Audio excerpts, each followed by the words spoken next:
के सभी बताया गया पत्रकार बंधुओं का, प्रिंट मीडिया, इलेक्ट्रॉनिक मीडिया के साथियों का मैं आभार व्यक्त कर रहा हूँ। इस कोरोना संकट के असाधारण समय में जिस तरह से आदरणीय ओम बिरला लोकसभा स्पीकर के नेतृत्व में सत्र चला और ये सत्र कई मामले में ऐतिहासिक रहा है। सबसे बड़ा काम हुआ है किसानों को लेके। जो किसान बिल पास हुई है उसमें विपक्ष जो राजनीति कर रहा है, विपक्ष जो दुष्प्रचार कर रहा है, उसको स्पष्ट हम लोग बता देना चाहते हैं कि लंबे समय तक आप लोगों के द्वारा, चाहे प्रदेश की समाजवादी और बहुजन समाज पार्टी की सरकार रही हो और चाहे केंद्र में कांग्रेस की सरकार रही हो, उन्होंने किसानों का हमेशा शोषण करने का काम किया। किसानों को आजाद किया जा रहा है, किसानों को एक नया प्लेटफॉर्म दिया जा रहा है।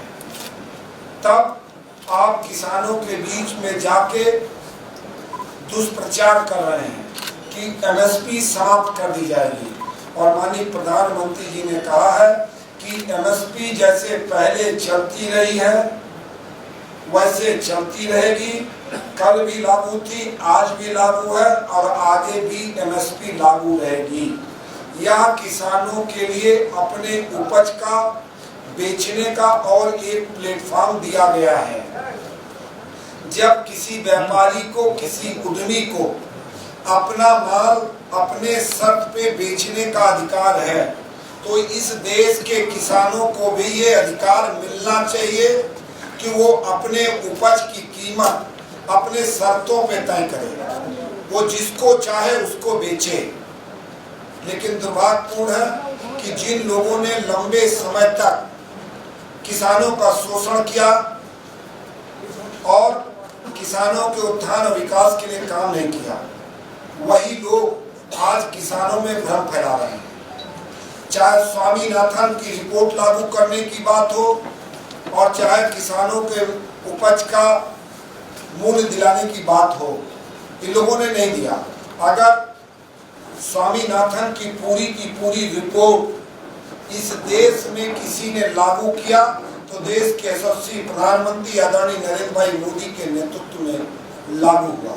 उनके लागत मूल्य का 1.5 गुना कीमत देने का काम अगर किसी ने किया तो आदरणीय नरेंद्र भाई मोदी ने किया। किसानों के सशक्तिकरण के लिए किसान सम्मान निधि के माध्यम से पिछले 1 साल के अंदर 1 लाख करोड़ रुपए से ज्यादा किसानों के खातों में डालने का काम हमने किया। किसानों की पूरी उपज खरीदने की बात हो, चाहे किसान बीमा की बात हो, इस देश में अगर लागू किया किसी ने तो भारतीय जनता पार्टी की सरकार ने लागू किया। एक बात का ध्यान में आप मीडिया बंधुओं को और ले जाऊंगा, जब इस देश में पूज्य अटल जी के नेतृत्व में सरकार थी तो उस समय देश में पहली बार किसान क्रेडिट कार्ड की शुरुआत हुई। ये वही आधार है जिस पर हमारे देश का किसान साहूकारों से मुक्त हुआ और किसान जब चाहे किसान क्रेडिट कार्ड के माध्यम से पैसा ले सकता है। और देश के यशस्वी प्रधानमंत्री जी ने अभी किसान क्रेडिट कार्ड का विस्तार किया। अब किसान की श्रेणी में जो मछुआरे हैं उनको भी लाया गया है, जो बागवानी का काम करते हैं उनको भी लाया गया है। इसलिए विपक्ष से सीधा सवाल है कि जो किसानों को वो भ्रम फैला रहे हैं वो लोग जवाब दें कि उन्होंने स्वामीनाथन की रिपोर्ट क्यों लागू नहीं की। अगर वो लागू किए होते तो आज किसानों की दशा कुछ और रही होती। और ये बिल जो आया है इसमें स्पष्ट रूप से किसानों को अपनी उपज किसी के हाथ बेचने की स्वच्छ है, पूरी तरह से मुक्त है। वो जिसको चाहे बेचे। जो इस तरह का भ्रम फैला रहे हैं कि वो जमीन कब्जा कर लेंगे, इसमें केवल उपज की बात है। जमीन से संबंधित कोई विषय नहीं है। किसान चाह के भी जमीन नहीं दे सकता, और अगर किसान और व्यापारी में किसी प्रकार का विवाद भी होता है तो उस विवाद के स्थिति में दो बातें बहुत महत्वपूर्ण हैं। अगर मान लिया जाए किसान की गलती भी होती है तो किसान पे किसी भी प्रकार की न तो पेनल्टी लगाई जा सकती है और न जो कॉन्ट्रैक्ट हुआ है उस कॉन्ट्रैक्ट के आधार पे वसूली के लिए उसकी जमीन गिरवी रखी जा सकती है, न बेची जा सकती है। उसको आने वाले समय में आसान किस्तों में पैसा वापस कर सकता है।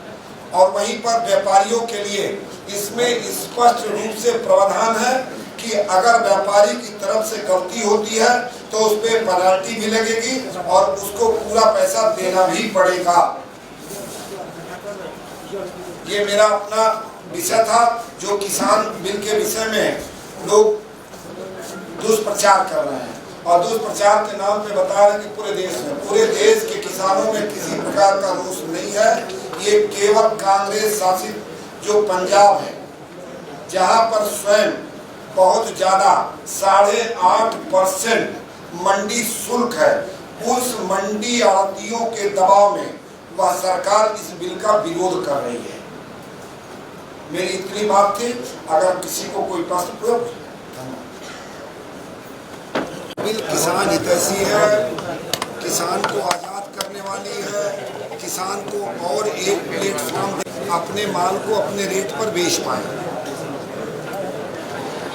और साथ ही साथ कृषि में लंबे समय से तकनीकी के रूप में और इंफ्रास्ट्रक्चर के रूप में निवेश की ज़रूरत है। इस बिल के माध्यम से जहां किसानों को अपनी शर्तों पे माल बेचने का अवसर मिलेगा, वहीं किसानों को कृषि के लिए नई नई तकनीक और इंफ्रास्ट्रक्चर के लिए इन्वेस्टमेंट भी आएगा। जिस बिल कानून के बन जाने के बाद किसान पूरे देश में जहां चाहेगा अपने शर्तों पे माल बेच सकेगा। किसान को सशक्तिकरण करने के लिए ये बिल लाया गया है। इसका मुख्य उद्देश्य किसानों को